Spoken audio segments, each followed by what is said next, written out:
Muy buenas noches, bienvenidos a una nueva transmisión de su programa favorito, Conversaciones sobre Terapia Sistémica.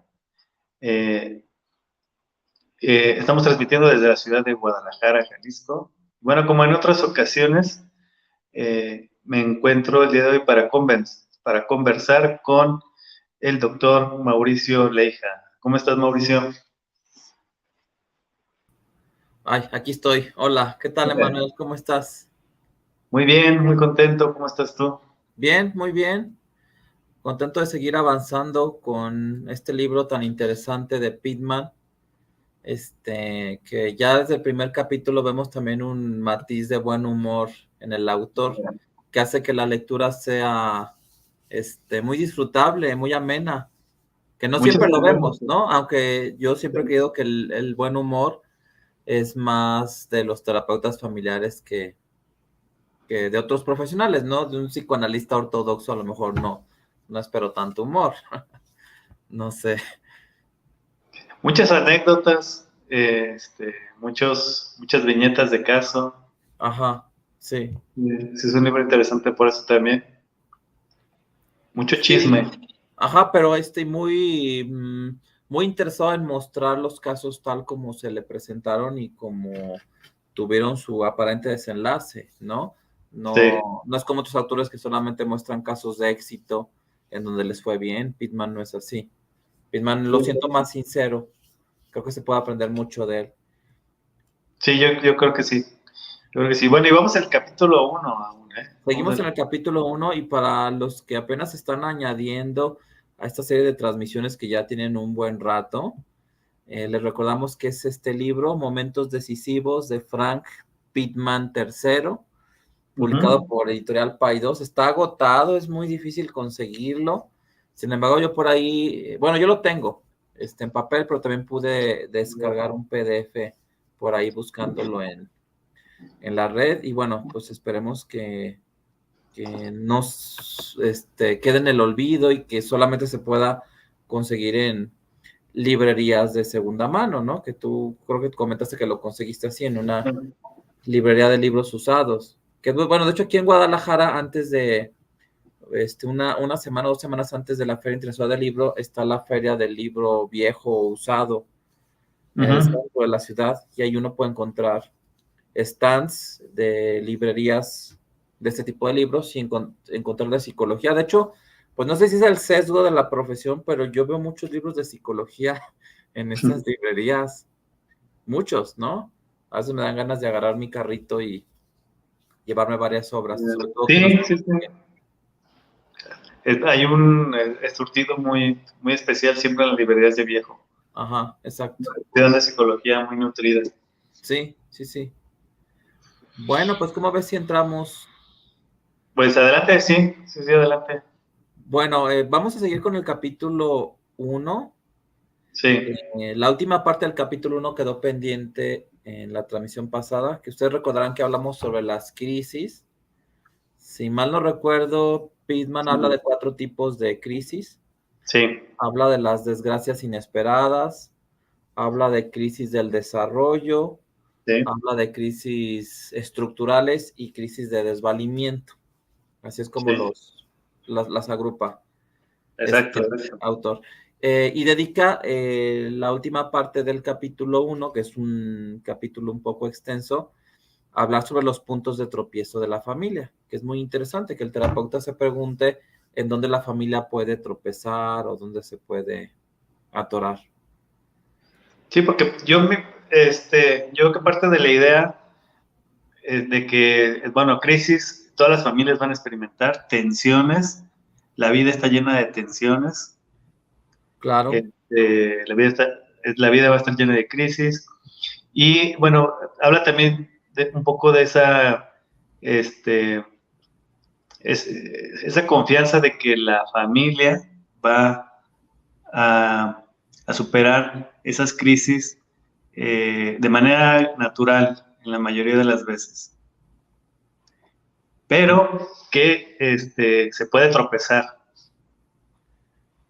en claro, el proceso de superar esa crisis, ¿no? Entonces, por eso yo creo que en este último esta última parte del capítulo lo dedica a ver en dónde se puede atorar una familia en ese proceso que se da de manera natural, ¿no? Sí, bueno, fíjate que desde el primer capítulo ya veo un optimismo, una confianza, es más, diría hasta un respeto a las familias, que de hecho así lo dice Lynn Hoffman, que conforme los estudiosos en el tema han ido conociendo a las familias, cada vez sienten más respeto hacia las familias como organismos que son capaces de sobreponerse a la adversidad y que a veces el terapeuta poco experimentado trata de hacerlos encajar en cierto prototipo de funcionamiento sin darse cuenta que cada familia es distinta y cada una puede tener su propio mecanismo, así como los organismos biológicos, cada uno tiene su especialización, su manera de funcionar, sus particularidades que les dan una ventaja sobre los demás. Creo que las familias también son como organismos con una gran diversidad y que los terapeutas tienen que aprender a ver y a respetar. Sí, sí, definitivamente. Bueno, fíjate lo que dice este autor. Dice, Adelante. para que estalle una crisis, debe haber una atención que exija un cambio y una inflexibilidad que impida que dicho cambio se produzca. Hay algo que obstaculiza la flexibilidad de la familia, que de hecho cuando leí esto me vino la idea como de un objeto atorado en un engranaje, y por eso puse esta imagen, porque fue lo que me vino a mi mente cuando él habla de que algo está obstaculizando el funcionamiento de la familia. Y creo Sí. que una pregunta detectivesca que se plantea el terapeuta es ver qué está pasando con la familia, porque se está atorando, qué hay detrás. Y ya con esto va introduciendo sobre estos obstáculos que en la experiencia de Pitman las familias suelen presentar. Y bueno, esta es la pregunta de preguntas. Fíjate, ¿cuál es en esta familia, se pregunta un terapeuta familiar, la inflexibilidad esencial, el punto de tropiezo que dificulta a sus miembros llevar a cabo los cambios necesarios para adaptarse a esta tensión particular? Que ya desde el inicio vemos que Pitman, como buen terapeuta familiar, ve a las familias como un organismo y está buscando de qué pie cojea o en dónde está la falla para poderse adaptar a un nuevo nivel de funcionamiento que posiblemente el ambiente esté exigiendo. Que algo que también que se me hace muy interesante es que en este capítulo Pitman se define como un profesional que tiene la identidad de un terapeuta familiar. Eso se me hace muy interesante y él su historia la interpreta a través de esa óptica, a través de esa luz. O sea, él dice que toda su vida de niño, de adolescente, fue para formarse en terapia familiar. Y pues no suena descabellado, pues todos los seres humanos crecemos en familias, absorbemos sus conflictos, vemos lo que padecen. Minuchin decía que la familia es lo mejor y lo peor que tenemos los seres humanos, entonces creo que al llegar a la vida adulta, a menos que seas un náufrago en una isla desierta, será difícil que tú digas que no has recibido influencia de tu familia, ¿no? Sí, sí, sí, definitivamente. Mira, lo que me llamó mucho la atención de esta parte del libro es que Frank Pittman habla que va a presentar una clasificación de tropiezos que tiene que ver con una clasificación un poco del elementos de funcionamiento familiar que pueden ser donde se esté atorando los miembros de la familia para avanzar en su proceso de afrontamiento de la crisis. Pero lo que me llama la atención es que Frank Pitt me dice, bueno, hago la clasificación porque tenemos la experiencia de conocer a muchas familias, pero en realidad a la hora de la intervención no utilizamos mucho esa clasificación. O sea, no nos sirve de mucho saber cuáles son los tropiezos de las familias, ¿no? Fíjate que cuando leí eso me recordó esta clasificación que hace Minuchin de los tipos de familia, que creo Sí, que está ¿no? en el capítulo 2 o 3 de técnicas de terapia familiar, en donde habla de familias acordeón, familias con un fantasma, familias Capítulo de psicosomáticas. planificación. Ajá, sí, pero después ya nunca Minuchin volvió a mencionar esa tipología familiar. Y los que hacemos terapia familiar Pues sí, yo cuando veo una familia, yo no le pongo la etiqueta de, mira, esa es una familia acordeón, esa es una familia con un fantasma. No, yo creo que más bien eso lo recuerdo cuando voy a dar clases y voy a dar Ajá. ese tema, pero también digo que yo no lo uso. Mm, Entonces, bueno, es interesante conocer la teoría, pero creo que en el momento que estás en el ruedo, te das cuenta que las familias son organismos tan complejos que cualquier clasificación se queda queda muy muy corto. pobre para poder explicar lo que está pasando y que también ahorita que vamos a hablar de estos obstáculos en los que las familias se atoran, pues son obstáculos que se sobreponen, que una misma familia puede tener varios al mismo tiempo o que un mismo problema se puede conceptualizar como diferentes modalidades de obstáculo. Sí, exacto. Bueno, él habla también sobre el tema del cambio y precisamente lo que comenta es que algunas familias caen en crisis, pero la crisis no promueve el cambio porque los mecanismos de la familia para evitar el cambio pues empiezan a activarse al 200%. Dice, algunas familias buscan protegerse del cambio aún al precio de la infelicidad crónica, que eso todos los terapeutas familiares lo saben, ¿no? El cambio puede generar tanto temor, eh, puede haber tanto miedo a la incertidumbre que da avanzar a una nueva etapa o una nueva modalidad de funcionamiento que la familia puede escoger, consciente o inconscientemente, el camino de la infelicidad. Y fíjate, esto me gustó. Dice, Ujú. cada familia, como cada copo de nieve, es única, un poco lo que te decía de los organismos biológicos y ricamente compleja, que de hecho se ha visto que en la formación de cristales, las moléculas de agua tienen maneras muy diferentes de configurarse y todas tienen su complejidad y su razón de ser. Sería imposible explorarlo todo sobre ella. Cualquier intento de convertir a una determinada familia al concepto de lo ideal o incluso de lo normal que alguien pueda tener sería tan cruel e insensato como la cama de Procusto, que Procusto es un personaje de la mitología griega, que cuando tú llegabas a su casa y él te hospedaba, si te quedaba chica la cama, te serruchaba las extremidades, si te quedaba larga, pues te estiraba, ¿no? Con el riesgo de lesionarte las articulaciones. No se habla mucho de Procusto en el campo de la salud mental. Creo que hace poco leí algo de Germán Berrios también cuando hablaba de los psiquiatras, que éramos como el procusto de la salud mental, que buscamos que encajara el fenómeno clínico dentro de las clasificaciones. Y bueno, aquí Pittman nos vacuna de no ser los procustos de la terapia familiar, que se podría ver a lo mejor en alumnos, en principiantes, tratar de forzar un poco su visión de la familia para poder intervenir. Pero nuevamente yo vuelvo al respeto a las familias, a esta confianza incluso hasta ciega que debemos de tener en sus capacidades para sobreponerse a la adversidad. Y fíjate, hay un libro que es de la serie altamente exitosa de Stephen Covey, que se llama Los 7 hábitos de las familias altamente efectivas.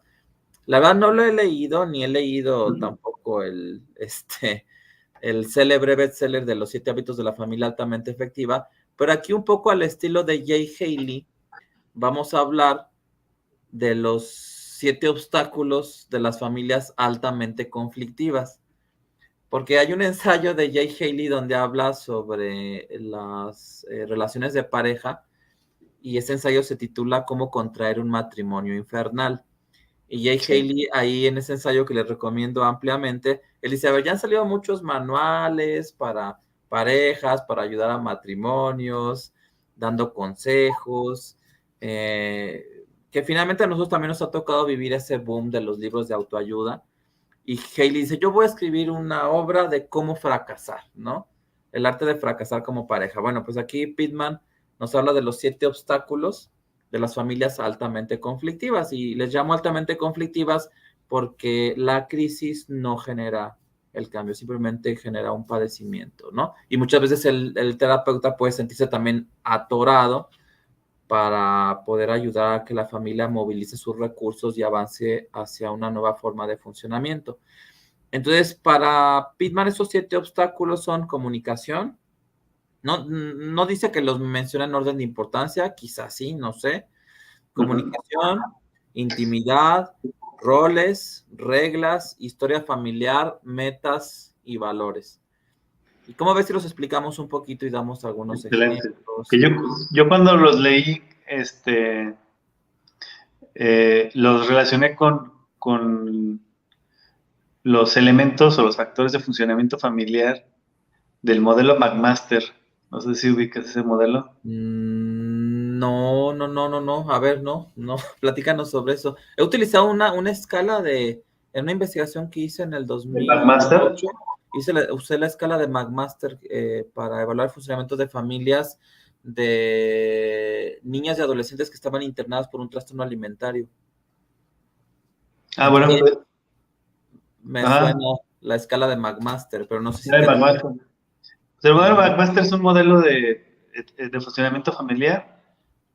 Son seis componentes de funcionamiento familiar. Uno es la comunicación, otro es la vinculación afectiva, que se parece mucho a lo que Pittman nos menciona acerca de la intimidad, Ujú. eh, los roles y el manejo de la conducta de los miembros de la familia, que me suena mucho a lo que Pittman menciona acerca de las reglas. Ajá. Y bueno, hay otros elementos que no los menciona Pittman, que tienen que ver con las respuestas afectivas, las respuestas emocionales y la otra es resolución de problemas. Ujú. Ok. Bueno, pues vamos a ver uno por uno estos 7 obstáculos Ok. de las familias altamente conflictivas, ¿no? No sé si esta moda del 7 él la usó, no lo menciona así, yo hice la asociación libremente, Es pero una bueno, regla del 7. mandé, Siguió la regla del 7. sí, ajá, exacto, sí, que yo una vez yo había hablado sobre algo así, ya no me acuerdo cuándo yo también, sí, tengo un video en mi canal de YouTube Ajá. que se llama Los 7 hábitos del investigador altamente efectivo. No, Entonces, sí. a los que les interese hacer investigación, sobre todo en el campo de la terapia familiar o la salud mental, ahí busquen en YouTube Los 7 hábitos del investigador altamente efectivo. Yo también me fui con los 7 hábitos, pero de un investigador. Bueno, entonces menciona Pittman primero obstáculos en la comunicación. Bien. Dice, hay cosas de las que no puede hablarse, secretos que los miembros de la familia se ocultan el uno al otro y ocultan al mundo. Que nuevamente los que trabajamos con familias y con parejas sabemos que a veces lo que resulta más interesante en un caso es de lo que no se habla. Entonces ahí el terapeuta es desafiante, es irreverente, porque trata de animar a la familia a que hable de lo que normalmente no habla estando en casa. De hecho, Minuchin él de manera muy clara, él dice que el terapeuta impulsa conflictos o el terapeuta hace que la familia se acerque a un punto en el que los sistemas de alarma ya empiezan a funcionar, ya empiezan a activarse, pero con la dirección del terapeuta. Y algo también muy interesante que menciona Pittman cuando habla de la comunicación es esto, de que a las familias les cuesta mucho reírse de sí mismas. Yo lo he logrado como unas 3, 4 veces, lo tengo en videos, en sesiones 2 o 3, donde hago alguna broma o algún comentario sobre la dinámica familiar y logro que la familia se ría. Y creo que es algo muy, muy bueno. No lo podría hacer yo, digamos, si tú me dijeras, a ver, aquí tienes una familia, sesión 1, 2 o 3, haz que se rían. Creo que a lo mejor no podría hacerlo de manera planeada, pero trato Sí. de usar el humor y demostrar a la familia como una caricatura de ellos, a lo mejor como exagerando sus rasgos para ver si ellos se logran reír, ¿no? Obviamente sin que sientan que te estás burlando. Pero ¿tú qué piensas de eso? Porque tú has hablado mucho sobre el humor en la terapia familiar, Emanuel. Sí, el humor genera perspectiva, ¿no? Que esa es Ajá. una de las grandes ventajas del sentido del humor y bueno, también el humor es un signo de flexibilidad. Uh-huh. Entonces, si Frank Pittman habla sobre factores que generan obstáculos por tener esa característica de inflexibilidad, pues el sentido del humor dotaría de flexibilidad que puede facilitar algunos procesos por los que está pasando la familia. Sí, pero fíjate que la mayoría de las veces cuando se da el humor, se da gracias al terapeuta, o al menos en mi experiencia es porque yo lo voy metiendo. Creo que las familias están como, sobre todo en las primeras sesiones, con un sentimiento de amenaza que ahorita lo vamos a ver cuando hablemos de la intimidad. Y creo que no se sienten con la confianza de bromear, y cuando el terapeuta empieza a bromear y se acerca a ellos con una actitud relajada, desenfadada, la familia empieza como a caer en esa dinámica, y eso puede ser de mucho valor, ¿no? Porque está siendo irreverente hacia el conflicto, y Pittman dice que pues que no tiene nada malo reírse de la comedia humana, ¿no? Minuchin dice que él prefiere reír que llorar, pues está bien. Bueno, entonces vamos a ver el segundo obstáculo. Oye, nada más, yo algo del obstáculo pasado, De del comunicación. obstáculo de comunicación. Si, por ejemplo, después de una sesión con una familia en crisis, ¿sí? En mi experiencia, después de tener una sesión y que yo les pregunto en la segunda sesión qué les ayudó de la primera sesión, lo más frecuente es que me digan que lo que les ayuda es desahogarse, ¿sí? El poder platicar acerca de lo que estaban pasando ya fue para ellos lo más terapéutico. Claro, y el terapeuta a veces quiere más y la familia te muestra que no es necesario. Porque claro, como terapeutas familiares vamos más allá de una terapia de catarsis, ¿no? Porque ni el mismo Freud se quedó ahí, pero eso me recuerda el trabajo de Irving Yalom, Terapia a dos voces, donde él se da cuenta que el terapeuta va en una línea creyendo que sus intervenciones son las que tienen más peso en el tratamiento, y el paciente está percibiendo otra cosa, y el paciente valora más otros elementos, a lo mejor muy generales de la terapia, como elementos que ha señalado Carl Rogers, que ya tuvimos una transmisión de Carl Rogers, aceptación incondicional positiva, la autenticidad del terapeuta, etcétera. Sí, sí, sí, exacto. Muy bien. Eso era. Muy bien, adelante. Bueno, entonces el segundo obstáculo, la intimidad. Dice, la terapia familiar exige a la gente que se reúna, que comparta sus problemas e incluso cargue con la responsabilidad, que ahí es donde ya los foquitos rojos se empiezan a encender, porque no nos gusta aceptar que al ser miembros de una familia en donde uno tiene un problema, de uno u otro modo hemos participado en su generación y hay una corresponsabilidad. Dice, la terapia familiar alienta a la intimidad, a menudo un nivel de intimidad más alto que el que la familia puede tolerar fácilmente. Fíjate que se me hace muy interesante, porque cuando yo llego a convocar a todos los miembros de la familia a una sesión, no es raro que digan, no, es que yo no quiero que venga el papá, o yo no quiero que venga el abuelito que vive con nosotros. Yo digo, pero ¿qué tiene de malo que venga a la sala de terapia si viven con él, comparten el mismo techo? Bueno, pues sí, de una manera muy simplista, parecería absurdo que no quieran que venga a la sala de terapia cuando viven con esa persona, pero creo que es por lo que menciona Pittman, de que ya saben, ya se las huelen, que es un nivel de intimidad al que ellos no están acostumbrados. Y entonces, nuevamente, simplemente la convocatoria a reunirse en una sala de terapia ya está empujando a la familia más allá del umbral al que están acostumbrados, y entonces vienen las negativas a que algunos miembros participen. ¿Cómo ves? ¿Qué piensas de esto? Sí, mire, yo al leer esto, me preguntaba, bueno, ¿y de qué familias me está hablando Pittman, no? Bueno, me está hablando de una familia americana, de una familia norteamericana. Ajá. Y yo decía, bueno, sí, la familia norteamericana es una familia eh,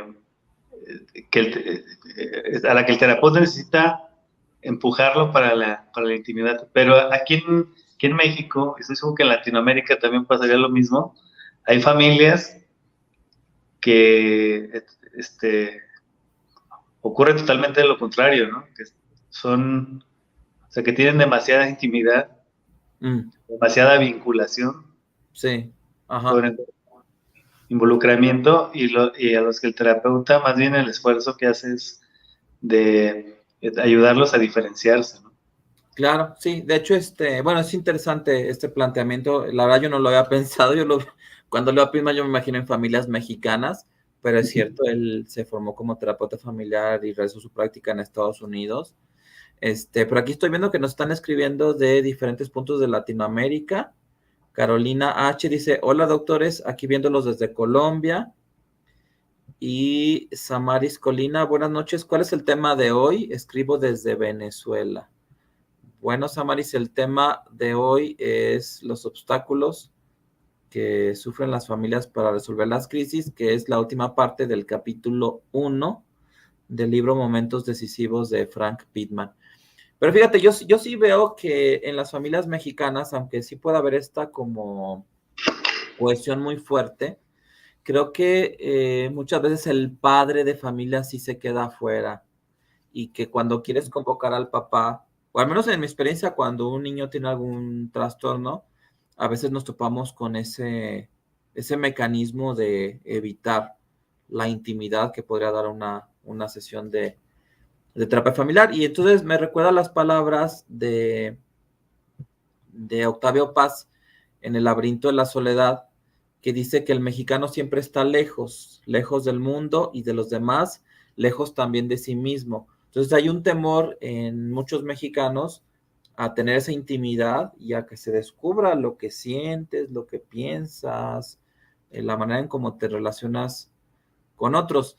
Hay otra parte en este ensayo del laberinto de la soledad donde Octavio Paz dice: máscara el rostro y máscara la sonrisa, el mexicano se me presenta como un ser que se encierra y se preserva. Entonces habla del mexicano como un individuo muy, muy, muy cerrado en sí mismo y que solamente bajo ciertas circunstancias brindadas por la cultura puede aflorar, ¿no? Como los días de fiesta, el alcohol.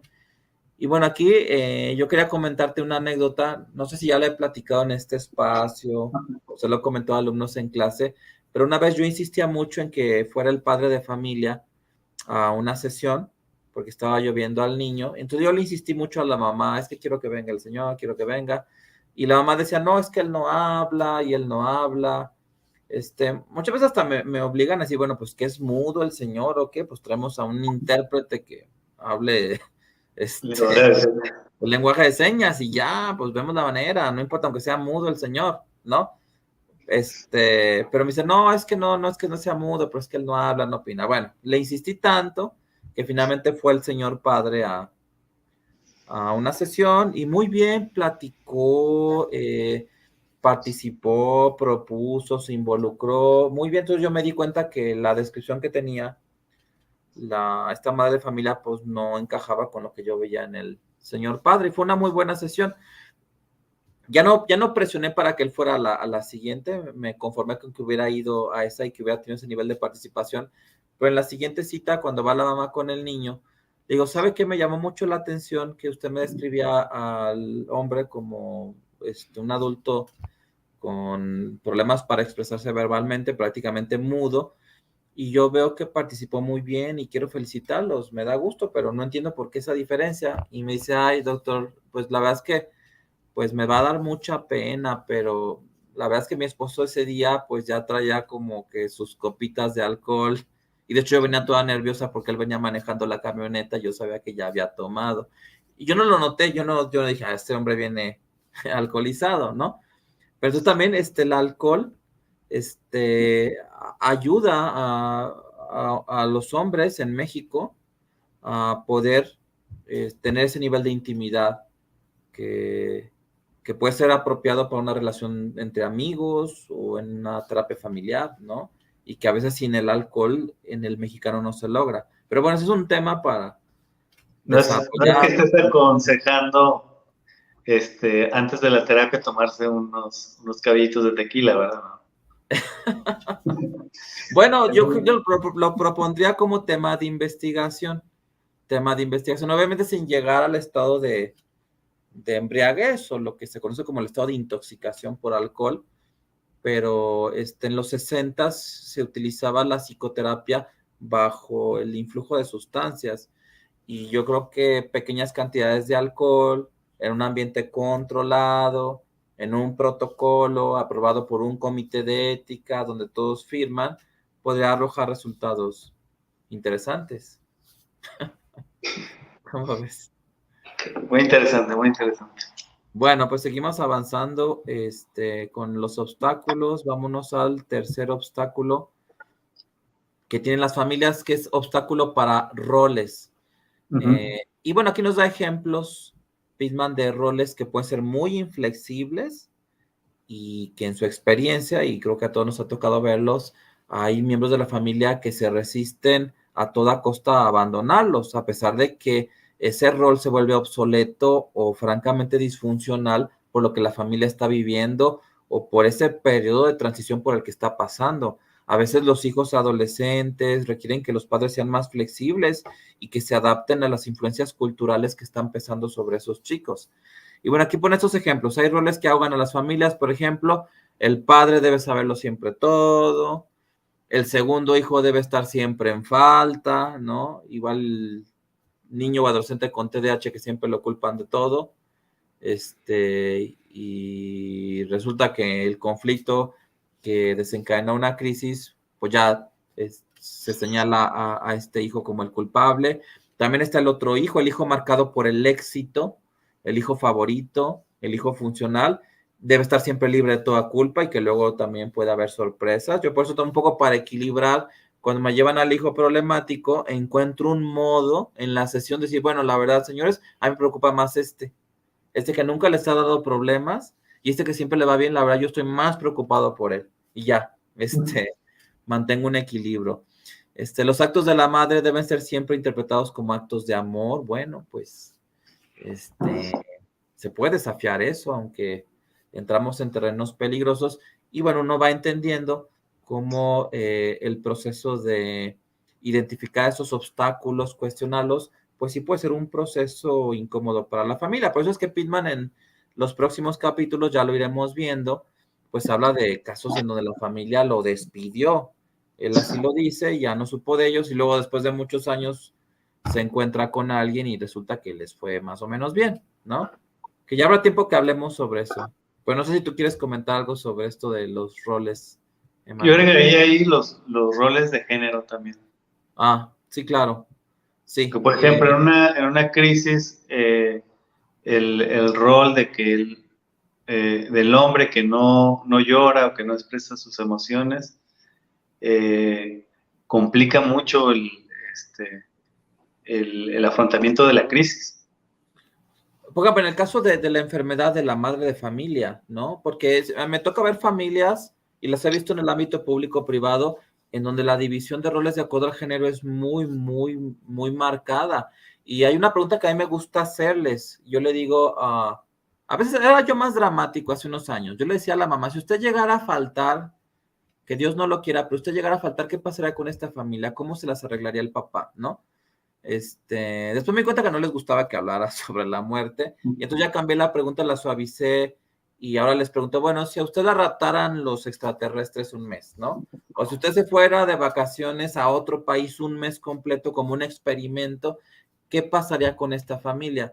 Y entonces a muchas madres les cuesta trabajo imaginar que el papá tenga un cambio de roles, ¿no? Que sea cercano, que se preocupe por los hijos, que además de cumplir con sus obligaciones en el trabajo, haga esa parte que normalmente hace la mamá. Les cuesta mucho trabajo imaginar eso, pero aunque eso es un ejercicio mental que yo hago en las sesiones, pues sí puede pasar, obviamente. Pues Pitman empieza hablando de las, ¿cómo le llamas? Dramatismos inesperados o tragedias inesperadas. Claro, pues así te puede raptar un ovni, ¿no? Y que vendría muy bien. Vendría muy Ajá. bien, digo, no el rapto, no estoy a favor del rapto de los ovnis, pero sí Ajá. vendría muy bien darle vacaciones a muchas jefas de familia. O bueno, como una agencia de raptos, ¿no? De hecho, creo que hay agencias en donde, por ejemplo, si tú te vas a casar y ya te estás echando para atrás, puedes contactar a una agencia y llega un motociclista y se roba a la novia y ya no te casas. Y ya queda como un rapto, ¿no? Pero todo fue pagado, organizado, y pues ya no se casó porque pues llegó alguien y se robó a la novia, ¿no? Sí, sí, sí, y sí vendría bien para muchas familias el, el que mamá salga del hogar y que por un tiempo el, el padre, el padre que tenía menos eh, involucramiento, pues pueda tener una, una mayor participación en las labores del hogar, ¿no? Sí, claro, sí, sí, sí, sí, por supuesto. Bueno, pues seguimos avanzando. El cuarto obstáculo de este listado de 7 son las reglas. Y aquí lo explica de una manera muy sencilla. Dice, del mismo modo que los roles de la familia determinan quién hace qué, las reglas familiares determinan quién no puede hacer qué. Es decir, cuando hablamos de reglas familiares, es que está prohibido y que esa prohibición puede impedir que la familia pueda avanzar ante una crisis, ¿no? Y dice, da la impresión de que las reglas son más rígidas en aquellas familias que se sienten diferentes del mundo que las circunda. Eso es muy interesante. Las familias que pertenecen a grupos minoritarios, étnicos o religiosos, tal vez refuercen su identidad estrechando las reglas, ¿no? Por ejemplo, una comunidad judía en un país donde pues predomina la población de dicha región, pues posiblemente las reglas se vuelvan un poco más rígidas y sabemos que en estas minorías étnicas o religiosas, pues una regla, una prohibición es contraer matrimonio con una persona que no es parte de tu comunidad y que entonces eso puede generar una crisis y la familia se queda atorada en esa etapa por mucho tiempo. Sí, sí, definitivamente. Yo estaba pensando también por ejemplo, las crisis a nivel de desarrollo, las crisis de Ajá. desarrollo. Uh-huh. Muchos padres de familia se quedan atrapados en las reglas que funcionaban cuando sus hijos eran niños, ¿no? Y ahora que son adolescentes, esas reglas ya caducaron y se empeñan en seguir usando esas reglas, Mm. tocando esas reglas y tienen muchas dificultades. Sí, claro, sí, sí es muy interesante. Bueno, el quinto obstáculo que tiene que ver con la historia familiar, muy interesante, dice Pittman, cada familia tiene ciertos temas que nunca se han resuelto. Yo creo que ninguna familia se salva y se guardan, ¿no? Como un depósito de municiones para el caso de que se los necesite en una disputa, ¿no? Pues ahí quedan, ahí están las armas para el momento de que haya un conflicto, pues van saliendo ese tipo de temas, ¿no? Tal vez se invierta mucha energía para proteger un secreto de la historia familiar. Que de hecho hace unos 4 o 5 años en un congreso de relates hubo un terapeuta que fue en Relatos Portugal que habló sobre los secretos, el manejo de los secretos en la familia. Muy interesante, también todo un tema para, Sí. para desarrollarlo. Esta es la historia, significa o sea, la narrativa que se cuenta, la familia, de dónde viene, de quiénes son y todo eso, ¿no? Y lo que les ha pasado, Y lo que les ha pasado. ajá, que ha sido parte de su historia y que finalmente, como bien lo dices, pues tiene que ver con su narrativa, porque como decía Gabriel García Márquez, pues la vida no es la que uno vivió, sino la que uno recuerda y cómo la recuerda para contarla. Entonces lo mismo aplica para las familias. La historia de la familia no es lo que la familia ha vivido, sino lo que la familia recuerda y cómo lo recuerdan para contarlo. Y entonces en este proceso también un terapeuta con experiencia puede introducir cambios en la narrativa y ayudar a destrabar un conflicto que se encuentra obstaculizado por un tema de la historia familiar, darle otra visión, darle otra lectura, otro reencuadre, porque finalmente, sea lo que sea que te haya pasado en tu historia, cada día le puedes dar una lectura diferente, Sí, positiva o negativa, ¿no? Para interpretar lo que te está pasando el sí. día de hoy.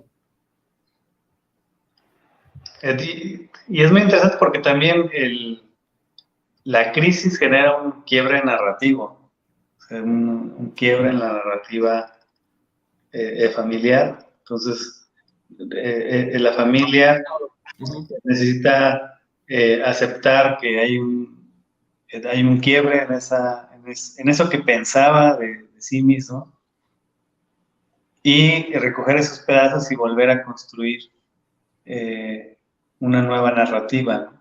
Ajá, y aquí ahí se ve la habilidad del terapeuta para armar otro rompecabezas con esas piezas que quedaron esparcidas en el suelo. Sí, muy bien. Bueno, sexto obstáculo, obstáculo en las metas, también muy interesante. Si una familia establece la meta de evitar ciertas experiencias temibles y luego se ve enfrentada a una de ellas, los resultados pueden ser devastadores. Ejemplos de metas que no se cumplen y que puedan devastar una familia: el año escolar repetido de un niño es también un temor muy fuerte. A muchos padres les angustia que a su hijo lo expulsen del colegio porque pierden también el lugar en una comunidad de padres de familia, a veces muy, muy fuerte y que a veces se subestima. Un caso de aborto, el adulterio, que Pittman es experto en el tema, marca a las familias de por vida y se convierte en una mancha indeleble en el escudo familiar. Muy poético, pero existe la expresión de manchar el apellido. Ahí hay Sí, familias muy rígidas donde un padre de familia podría decir: es que en nuestra familia nunca ha habido divorcios. Y entonces tienes a lo mejor adultos jóvenes que están a punto de divorciarse y es algo que la familia quisiera evitar, y la familia tiene dificultades para superar la crisis. sí, es muy interesante este tema porque eh, muchas personas se atoran a la hora de definir ciertas metas en su vida. Es decir, en un determinado momento las personas se prometen a sí mismas y se prometen eh, y le prometen a los demás miembros de la familia que van a hacer ciertas cosas o ciertas eh, acciones que después en otro momento de su vida son difíciles de cumplir. Ajá, exacto, sí. Y entonces ese compromiso no se quiere romper y eso genera también muchas dificultades y mucha problemática. Así es, sí. Bueno, y por último, el obstáculo número 7, obstáculo en los valores. Nos dice Pittman: hay valores que pueden parecer de crucial importancia para la identidad familiar. Los obstáculos más íntimamente conectados con los sistemas de valores son los que resultan más importantes, los que tienen mayor probabilidad de provocar graves resistencias a la respuesta ante las crisis. Y aquí nos da un ejemplo. Dice: los hombres en particular que crecieron absorbiendo el ejemplo de padres que ejercían autoridad sobre las mujeres y los niños y recibían a cambio un respeto incuestionable, tal vez esperen repetir esa misma relación en su familia. Tal vez un hombre se vea como el jefe del hogar y se frustre al comprobar que los demás no lo ubican en tan exaltada posición. De hecho, cuando cruzas la frontera en México, cuando regresas, la Secretaría de Relaciones Exteriores te pide que llenes como un pequeño formulario y dice que debe ser llenado por el jefe de la familia. Yo imagino que debe haber muchos problemas en algunas familias para determinar quién debe llenar ese formato. Pero así dice, de hecho, luego lo comparto en redes sociales, por el jefe de la familia. Y es muy interesante porque las familias han tenido cambios en este tipo de valores, ¿no? Y entonces podría ser que a alguien eso le caiga muy mal y que realmente represente un obstáculo para superar una crisis. ¿Cómo ves? Sí, definitivamente. Claro. Muy bien. Bueno, pues terminamos. Muy bien, pues bien lo imaginamos, que esto nos llevaría a dos programas Ajá. y apenas vamos en el capítulo 1. Creo que el capítulo 2 es un capítulo en donde nos va a plantear cuáles son los elementos los elementos que componen la guía o los protocolos que vamos a ver en cada capítulo. Uh-huh. Y pues no se lo pierdan porque va a ser muy interesante.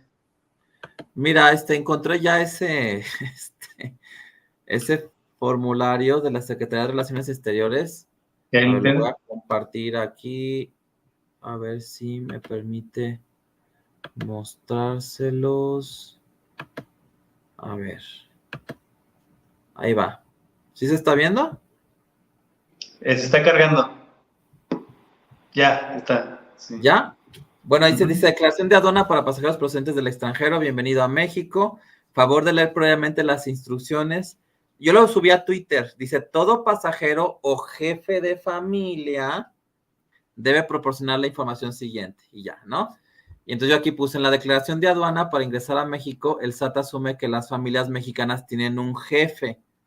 Fíjese qué interesante. No dice jefa, término más aplicable a muchas familias, y tampoco dice miembro o representante, para el caso de familias sin una autoridad única o máxima declarada. Entonces, interesante, ¿no? Este formulario donde asume que en México hay un jefe de familia y bueno, seguramente tendrán lugar algunos problemas o discusiones de quién lo va a llenar. En otras familias, ¿no? Y pues no debe de preocuparnos mucho si algunas familias no entran en conflicto por esto. Bueno, porque hay muchas familias que más bien se percibirían a ellas mismas como colectivos, ¿no? exacto, sí, exacto. Si no, si es que, pues son como dice Pitman, son como copos de nieve las familias. ¿Cómo podrías decir que hay un jefe de familia? Sí. Bueno, a ver, aquí hay un saludo de Amada Pérez 101, nos manda un hola. Andrea Gilcea Sosa, jaja, yo diría que todos los hombres latinos, creo que se refiere a lo que hablábamos sobre el mexicano, ¿no? Que se encierra en sí mismo. Y Carolina H. dice, ¿cuándo consideran sería el momento que saben que no se debe indagar más? Bueno, muy buena pregunta, ¿eh? ¿Cuándo no indagar más? Bueno, yo diría que cuando ya invertiste mucho tiempo en indagar, porque también quiere decir que estás siendo un mal administrador de la terapia, no hay que perder mucho tiempo en indagar, hay que actuar. Pero ¿tú qué respondes, Emanuel? Sí, hay un presupuesto en la terapia breve sistémica, la terapia breve central de soluciones, que no se necesita saber mucho del problema para comenzar a resolverlo. Claro. Uh-huh. Entonces, pues no hay que indagar mucho. Exacto. Si no invertir mucho tiempo en indagar, sino en actuar, generar cambios. Bueno, pues ya nos vamos, Emanuel. Sí, nos vamos. Me quedé pensando que la mejor forma de obtener información es invitando a las familias a que hagan cosas diferentes o que hagan experimentos.